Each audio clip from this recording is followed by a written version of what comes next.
Bom dia.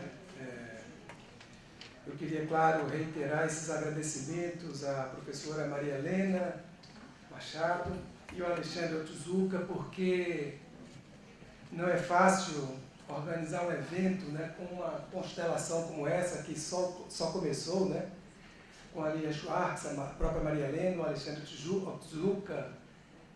À tarde teremos a Ângela Alonso, a professora Lígia Ferreira, a Cláudia Santos. Então não é fácil organizar um evento deste porte, com pessoas tão expressivas da historiografia brasileira e também do arquivo. Não é à toa que este seminário está ocorrendo no mês de novembro. A nossa intenção era nos aproximarmos mais do dia 20, mas não foi fácil comportar tantas personalidades, né, para uma data como essa. Então, mas fizemos questão que ele fosse em novembro, porque, na verdade, o Redenção, essa luta, digamos, emancipacionista, é uma luta que ainda está se realizando, né? Então, a gente tem o Dia da Consciência Negra, o mês da Consciência Negra, então a gente está aqui realmente fazendo esse esforço para isso.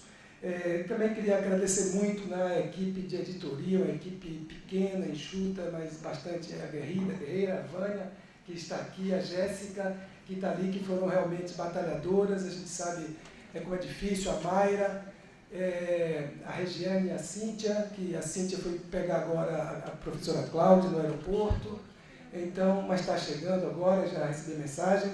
Aqui é a Carol, que é diretora do Núcleo de Comunicação, e a Fernanda ali, que também lidera uma equipe de design, né, que realmente desenvolveu um material em tempo muito rápido. Tudo isso não é fácil.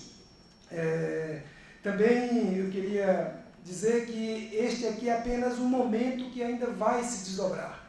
Estas mesas todas, de hoje e de amanhã, estão sendo filmadas, elas estarão disponibilizadas oportunamente, né?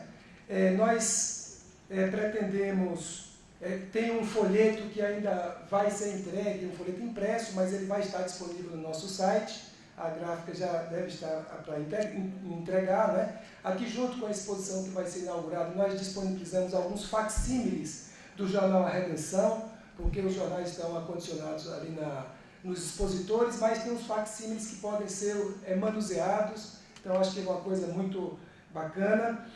Nós vamos disponibilizar o jornal ainda, espero, no prazo de 15 dias, não no ano que vem, como o Isaías falou. Ele foi um jornal todo tratado. Amanhã nós vamos ter a palestra aqui da Norma Casares, que vai falar um pouco desse tratamento difícil, né, de recolher fragmentos, de montar todos os fragmentos do jornal. Foi um ano de tratamento, a Norma vai fazer uma explanação aqui amanhã. Então, também essas palestras serão disponibilizadas. Tem a exposição física. Nós pretendemos também para o ano que vem, aí vai depender também dessa nossa parceria, né, disponibilizar isso numa exposição virtual, com todos os debates, com textos, com contextualização. Isso tudo também está previsto. A gente vai conversar para a gente continuar nessa parceria aqui com a Maria Helena. E também pretendemos também, Maria Helena, fazer uma publicação. Então, a ideia é que dessas falas saiam artigos. Então, aqui já estamos reiterando aqui para os colegas e as colegas, né, que a gente, no ano que vem, saia uma publicação. Pretendemos que impressa, mas é que a situação deste ano, do ano que vem, não está fácil, né, mas no mínimo um e-book, né? Então a gente está prometendo isso também. Então, ou seja, este movimento ainda se desdobra pela frente. Queria, então, convidá-los a todos a participarem no período da tarde, que nós temos excelentes palestras, e amanhã, que também nós teremos aqui a fala do Marcelo Quintanilha, que vai tratar do potencial de pesquisa sobre escravidão neste nosso acervo.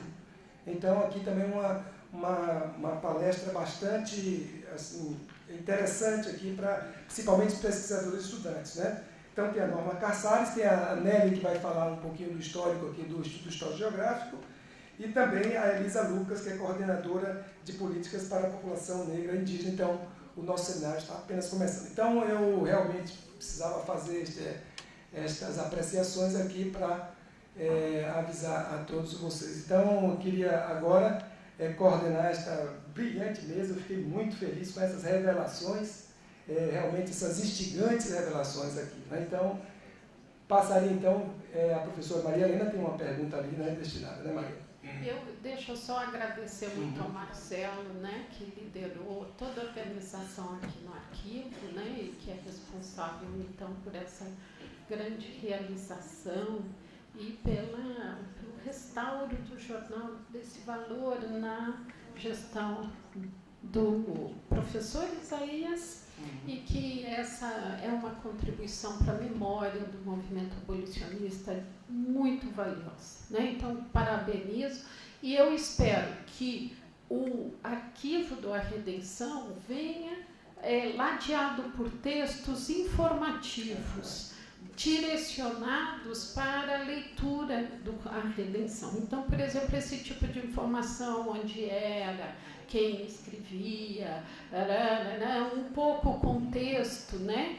E dizer para você que eu já tinha o projeto de fazer o livro, quando eu trouxe aqui o CD do A Redenção, era para fazer o livro, né? E que eu penso em fazer um livro físico, né? Pela imprensa paulista, né, Lígia? Nós já estamos combinando, e com os textos e com socorro, né? Eu também. E uma seleção de números de uma redenção ou de matérias, dependendo de como editorialmente se pode fazer isso. Então, vou passar aqui. Eu tenho uma pergunta só da Eni.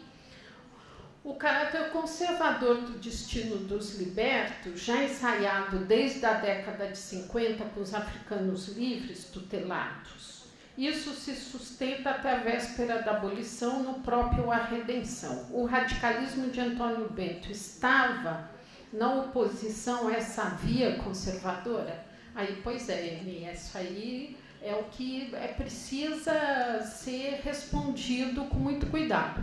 Eu acho que esse ensaio, esse balão de ensaio dos africanos livres que você estudou, delimita uma política de Estado, já falei isso em algum artigo, que é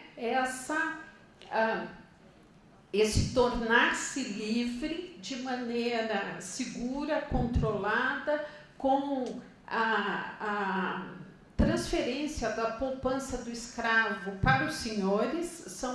No Brasil, a ideia da indenização ela é preponderante, e o escravo pessoalmente é que vai individualmente indenizar o seu senhor, ou por meio dos fundos de emancipação, que é muito minoritário, mas na verdade a ideia é de que cada escravo se vira, arranja a grana e vai comprar a sua liberdade, né? Então essa é uma expoliação dos escravos. Eu acho, pelos estudos iniciais, que a redenção não vai nessa via, né? Embora o Gaunay e o Lottor estejam nessa disputa, a ideia é que a abolição deve ser feita sem a indenização dos senhores. A indenização do ex-escravo é uma ideia final que não teve nem tempo de germinar, mas eu acho que essa ideia do gradualismo e do controle da transferência da poupança, não.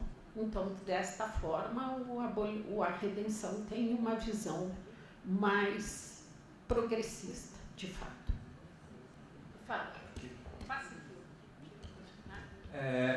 No A Redenção, inclusive, né, essa ideia de redimir o escravo, tem, acho que 2 ou 3 artigos somente, é bem, assim, possivelmente a opinião de algum redator ou de algum grupo de redatores do A Redenção, que é muito difícil localizar quem são as pessoas que escrevem no A Redenção, porque nenhum artigo é assinado, poucos são assinados ou pseudônimos, né? Então dificulta muito de fazer esse mapeamento. Na verdade, a gente descobre quem escreveu na redenção mais pelos relatos posteriores à abolição da escravidão ou até a morte de Antônio Bento, onde as pessoas passam a assumir, eu e tal escrevemos uma redenção.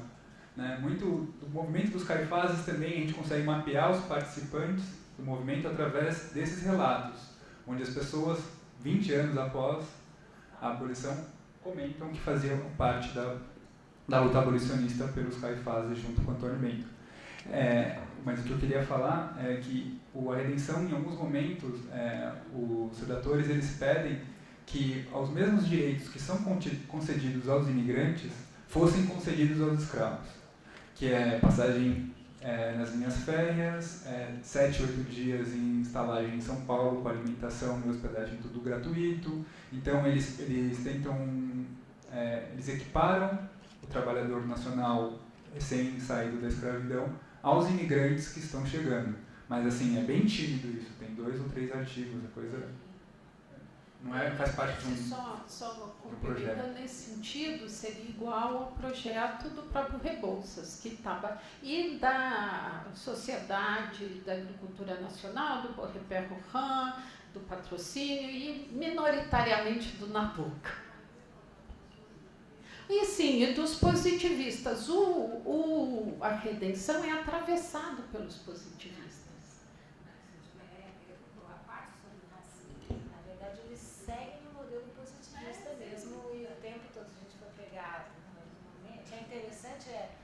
Ele se distingue do Partido Republicano, que de fato deixou a questão da abolição como último item da pauta, né, e invertem a discussão, mostrando que essa é uma questão não só social, mas uma questão social e política, que era um debate importante, mas toda a condição é a condição positivista, evolutiva, tutelada, né, quer dizer, que é o que nós chamamos aqui de limites do documento e do jornal ao seu tempo, né? Não se trata, de repente, de encontrar um documento totalmente fora do seu contexto, né? Eles professavam um pouco os modelos de época. Inclusive, eles eram antifeministas, né? Contra o voto feminino, sabe? E nesse momento tem a ascensão do espiritismo e muitas colunas tiram sarro dos espíritas, então vão pegar o perereca escravocrata, vamos medir o crânio dele, vamos ver onde vem o espírito. Então tem toda uma brincadeira com relação ao espiritismo que era própria do positivismo, que também era religioso, se torna religioso, mas tira sarro dos outros religiosos, né? Enfim, o jornal é muito complexo, precisa aí, o Alexandre vai ter diversos anos ainda pela frente, né, Alexandre? Então, Alexandre, tem algumas questões aqui para responder, né, Alexandre? Um amigo Márcio, que foi aluno comigo lá na História, ele perguntou como foi a minha experiência aqui de fazer a pesquisa no Arquivo do Estado, né, se eu recebi todo o apoio. A proximidade com o metrô aqui facilita muito a chegada, muitas vezes, né? Apesar da gente, às vezes, achar que é longe, na realidade ele se torna próximo. A minha experiência foi muito boa, mas eu devo confessar que eu não vim aqui muitas vezes, porque eu consegui acessar o jornal a partir da minha casa. Então, eu tive essa felicidade, esse benefício de não precisar me deslocar todo dia até aqui para poder fazer a pesquisa, mas muitos jornais eu vim aqui consultar e muitos processos jurídicos também. Infelizmente, na minha dissertação, eu não consigo dar conta da análise dos processos jurídicos, até pela linguagem, por serem manuscritos e porque também seria um escopo enorme, seria muito pretensioso da minha parte conseguir fazer esse estudo também, né? O próprio jornal há uma complexidade gigantesca na análise dele, na multiplicidade de temáticas, e eu tive até um certo problema em conseguir não analisar o jornal, mas tentar apresentá-lo. Porque analisar o jornal eu não conseguiria, eu estaria de uma bibliografia gigantesca para poder partir, desde compreender a entrada das ideias positivistas no Brasil, o racismo científico, como a Maria Helena ressaltou aqui, as discussões que estavam ali colocadas sobre o trabalho, né? Então, bom, talvez eu faça um doutorado. Então, bom, sua pergunta é que eu vim pouco para cá, mas sempre foi, ainda mais depois da reforma que ficou fechado, ficou muito mais agradável de pesquisar aqui. As outras perguntas que foram feitas a mim é sobre a Igreja dos Remédios, né? Nossa Senhora dos Remédios.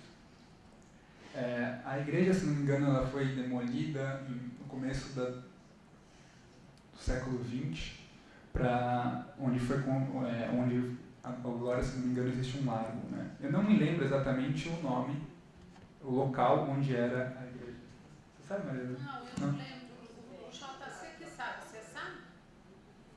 Foi justamente esse tipo.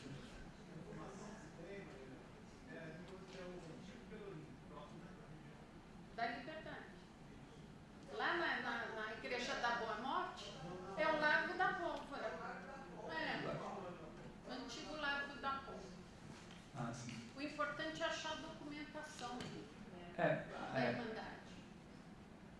Parece que na Cúria, você já pesquisou alguma coisa sobre isso na Cúria?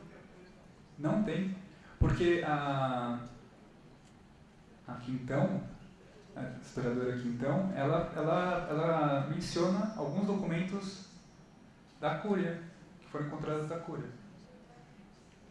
Que pena, ela poderia colaborar bastante com a gente. Acho que é a documentação que ela analisa Fala alto, Renato. A documentação que ela analisa dos remédios, eu acho já é 89 em diante. Que é o que tem na Cúria, pelo menos o que eu encontrei lá é de 89 para frente. Mas o que ela fala, ela menciona justamente essas festas de 82, final de 82, começo de 83, em que começam a conceder cartas de liberdade Não sei que não esteja mais pela Irmandade. porque quando eu fui não tinha. Bom, aí mais uma... Fala alto. A localização pode ser, se isso é relevante para a pesquisa sobre a atividade da igreja, né? Ela pode ser conseguida através do setor cartográfico aqui. Tem mapas do centro de São Paulo muito detalhados com todas as paróquias do 19, e o Museu Paulista também tem bastante material sobre o antigo centro de São Paulo. Lá que eu fiz um semestre lá durante a graduação, tem mapas bem interessantes do centro de São Paulo, colocando esse triângulo do centro, que inclui a região da Liberdade ali, e lá tem apontado, eu vi mapas de todas as paróquias, não lembro especificamente dessa. Então, a Cúria pode não ter mesmo, porque ela varia muito a guarda desses documentos, talvez o pátio do colégio tenha, mas também é uma forma de você buscar. Obrigado. Porque o próprio, a Nossa Senhora dos Remédios tinha uma sala que fazia exposição dos ferros, né? Aquelas procissões que o Antônio Bento fazia, ele era super teatral, com os escravos machucados, né? E eles tinham uma sala, tem fotografia disso no livro do Sudmenuti, eu acho. Enfim, desses biógrafos, está lá a fotografia da exposição. Agora, onde foi parar tudo isso? Não temos ideia. Não, era...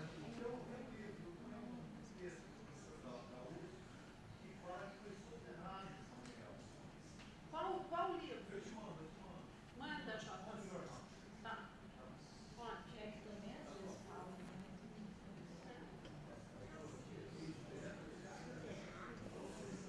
Mas soterrado como?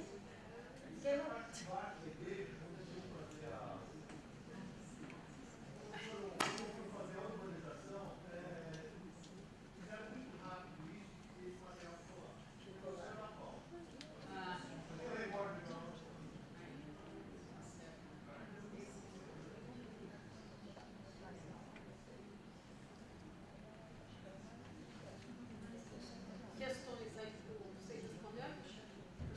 Tá, mais alguma questão para a gente?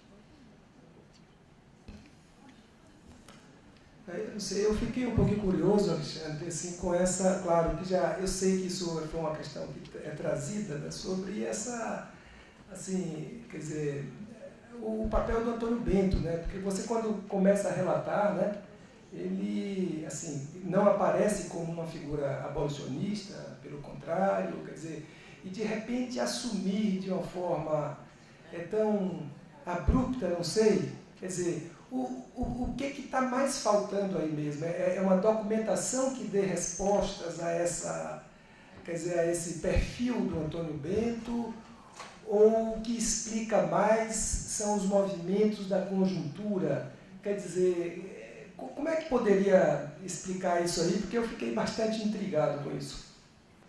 Eu também, na verdade, porque pela documentação, por exemplo, aqui eu citei em 77, quando ele volta para São Paulo, 77, 78,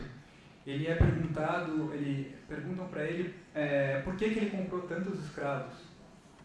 E aí ele está numa disputa, discutindo ali o inventário da irmã dele, e ele comprou os escravos para a irmã dele. E aí ele fala assim, eu não tenho posses, eu não tenho o que fazer, eu não teria onde colocar para trabalhar tantos escravos assim que eu comprei. Por exemplo, em 78 também, nessa época, ele é questionado, não é questionado, há um artigo no jornal falando que o escravo dele havia sido preso, possivelmente por cometer algum crime, ou como era comum à época onde os senhores de escravos não conseguiam dar conta da disciplina dos seus escravos, então mandavam para a penitenciária para eles serem punidos, falando que o escravo ficou 5 dias preso, sendo solto logo em seguida.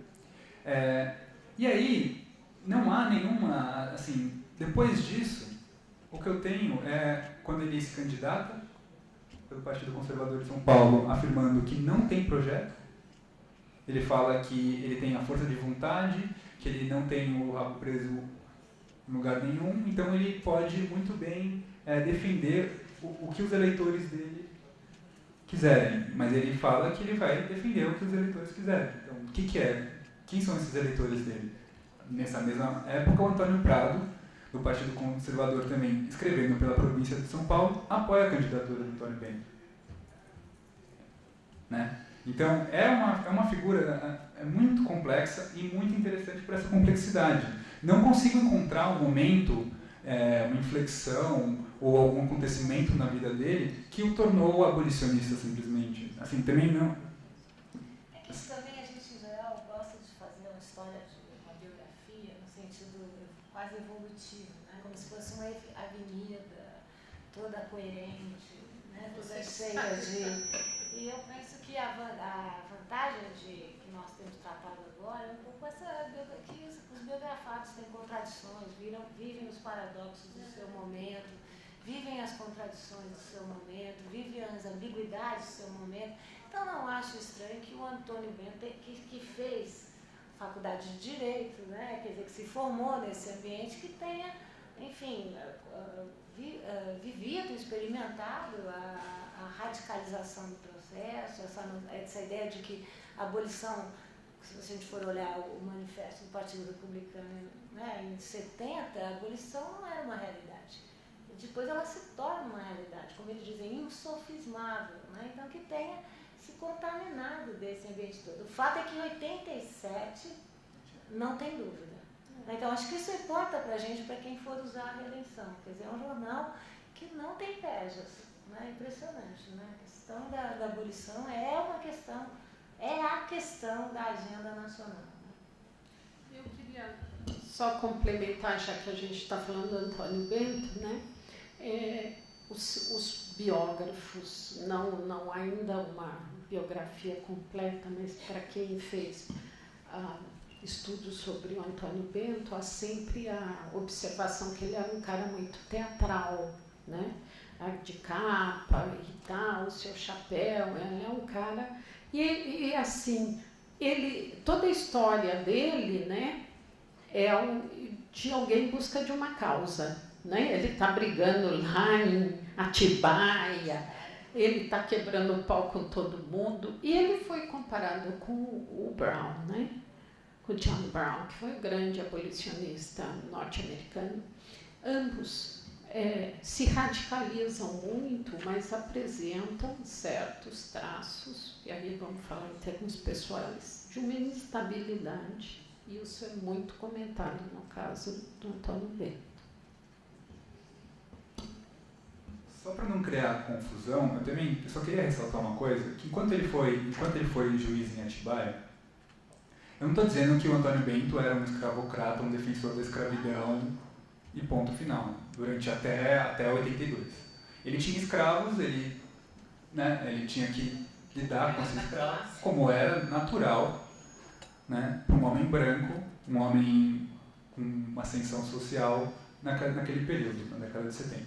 Em Atibaia, ele deu continuidade a vários projetos de liberdade de escravos. Tá? Ele não, assim, pela identificação que o Ciene Azevedo fez,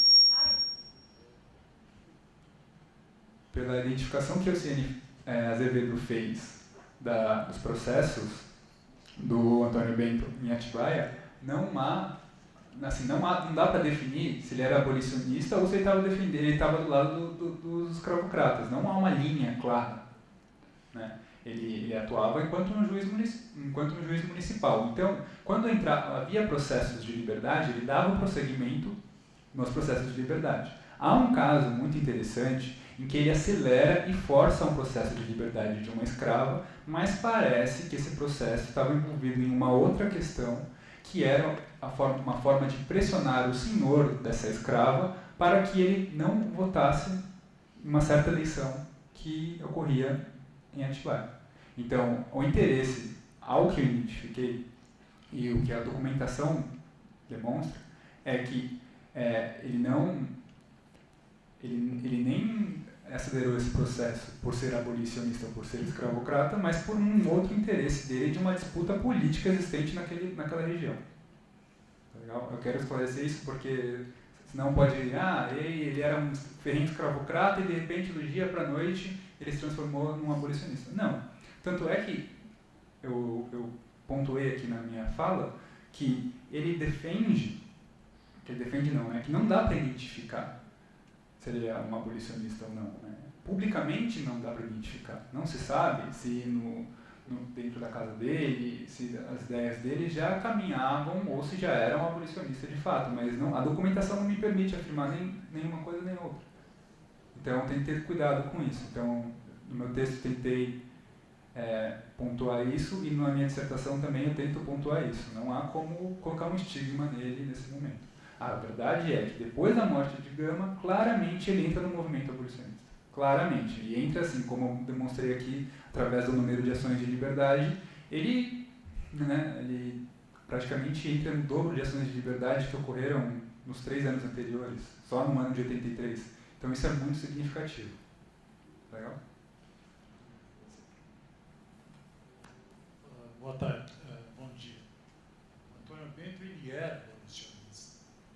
Quando o Alciene Azevedo tem um processo em Atibaia, ele brinca, eu falei para você ali fora, com aquela situação. A dona Henriqueta, que está sendo processada como se fosse uma mulher que alugava um escravo para ele, é a própria mãe dele. Quer dizer, o Teodoro, aquele escravo, era uma pessoa que trabalhava junto com ele na casa dele, como hoje nós temos várias pessoas.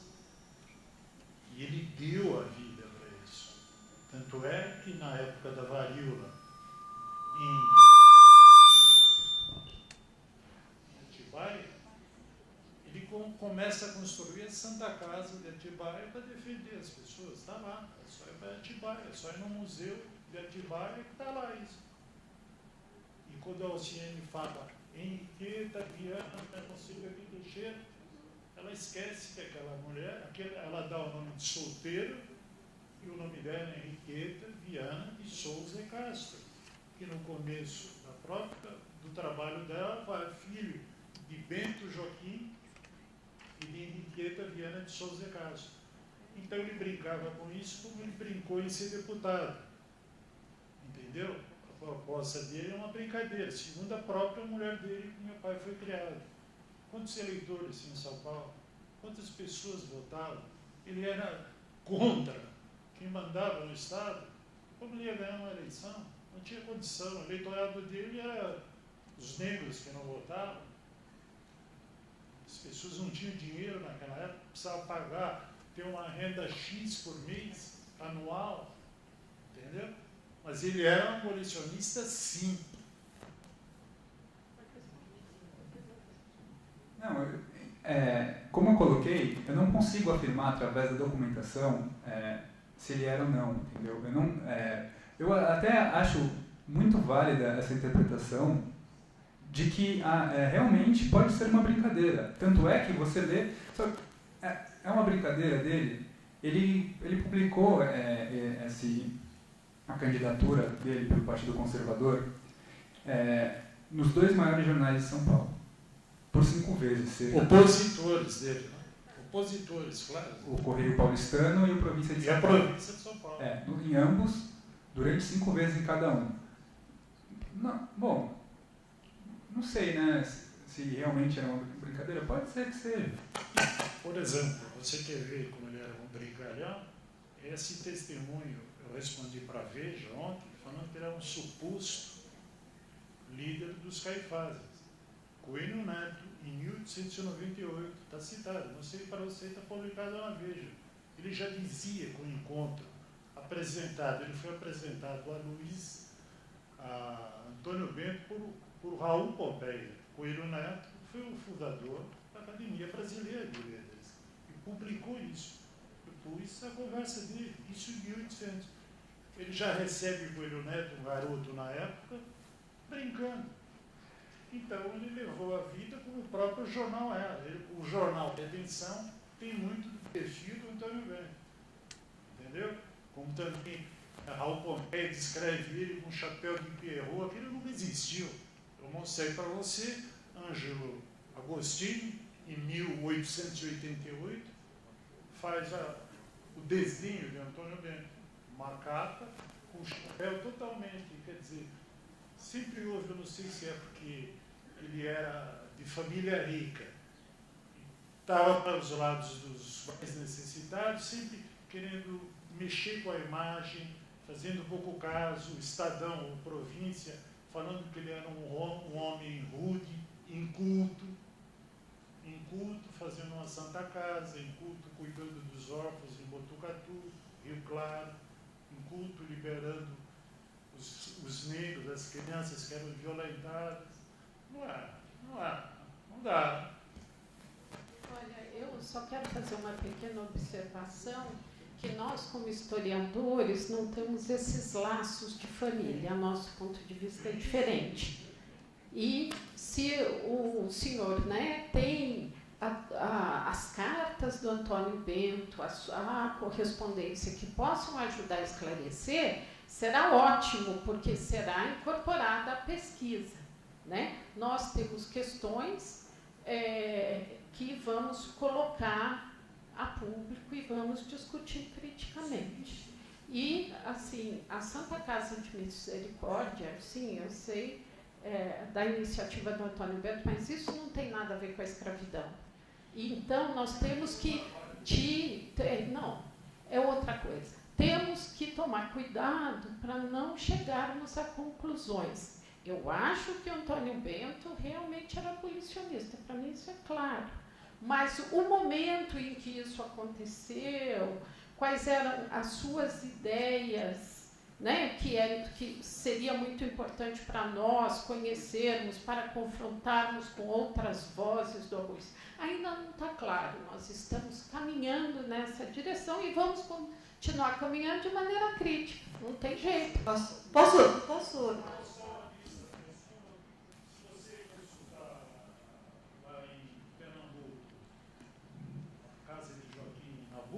Por exemplo, teve ele solicitando toda a documentação para o Antônio Bento, está lá, sobre toda essa causa abolicionista, Joaquim Nabuco. É um documento, é uma fonte verídica, está lá. E discutimos também o abolicionismo do Nabuco. Não, posso só pôr a colher nessa conversa? Eu escrevi também um verbete para um dicionário sobre o Antônio Bento. E o que eu achei fiz uma pesquisa longa, assim, só de imprensa, o que eu achei de evidência é que ele tem várias ações filantrópicas, né, no passado. Esse é um caminho meio natural do abolicionismo. Vários abolicionistas, inclusive do Ceará, o próprio Patrocínio, participaram de campanhas desse gênero primeiro. Não é? Então, esse é um caminho assim, meio lento em direção ao abolicionismo. As pessoas vão gradualmente adotando um tipo de ativismo público que depois se torna dessa natureza.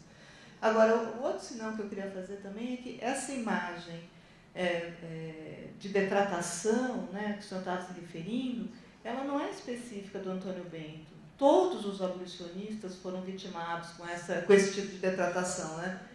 Então era um tipo de estratégia de deslegitimação dos abolicionistas praticada contra todos. E mesmo eles entre si, né, disputando a liderança, faziam. E finalmente, um último comentário é que isso também da possuir escravos também é uma característica, por incrível que pareça, compartilhada por muitos abolicionistas. Então, vários abolicionistas importantes, o André Rebouças, o Rui Barbosa, o Joaquim Serra, começaram a campanha abolicionista possuindo escravos, que eles libertaram durante a campanha. Né? Então, esse ambiente é muito mais complexo, né? Eu acho que a gente precisa prestar atenção nessas nuances. E acho que a mesma questão deve ser lembrada para o Partido Conservador. Vários abolicionistas foram do Partido Conservador. Como eu estudei a fundo a província de São Paulo e o Correio Paulistano, essa era a maneira de fazer o candidato. E era muito caro ter anúncio. Publicar um anúncio nesses dois jornais, até porque eram os jornais mais bem-sucedidos na época. Então, eu penso que eu não sei, a questão do humor que eu defendi aqui para o jornal, e me parece que além dos editoriais, faz anos deve ser do Antônio Bento, justamente porque tem o estilo dele, não me parece que é a Blag em publicar um anúncio como uma candidatura para deputado. Talvez que custava muito caro. Eu posso lhe dar depois valores para falar sobre isso. Por fim, eu acho que eu gostaria também, se você me permite, falar um pouco do subtítulo do seminário, que de Luiz Gama ao jornal Redenção supõe uma perspectiva evolutiva que não me parece que exista. Quer dizer, a riqueza do movimento abolicionista está um pouco nisso que vocês vão ouvir à tarde também, que são muitas possibilidades e muitos herdeiros do Luiz Gama, o que também é interessante. Então, eu, por exemplo, se existir uma publicação, eu não colocaria um subtítulo assim, porque tudo que a gente deve evitar é essa ideia evolutiva, como se só existisse uma possibilidade, e, sobretudo, uma continuidade, o que não existiu. São vários projetos abolicionistas, né? Quer dizer, exatamente qual é esse projeto do Bento, muitas heranças, né? Então, isso é... Agora, bom, se não tem mais questões, eu queria passar então a palavra para aqui a mesa, para que ela fizesse as suas considerações finais e já, mais uma vez, reiterando o nosso agradecimento, né? Lembrando aqui que o Centro de Preservação já foi citado aqui, liderado aqui, a Ilka, que é a diretora, né? A Norma Caçares é a diretora do núcleo, e também o núcleo de encadernação, que também está ligado à Ilka, né? Que também fez um trabalho, sempre faz um trabalho de suporte e apoio aos nossos eventos. Então, vamos começar então aqui por Alexandre. Eu acho que tudo que a gente tinha que falar, apresentar assim, já foi dito. E,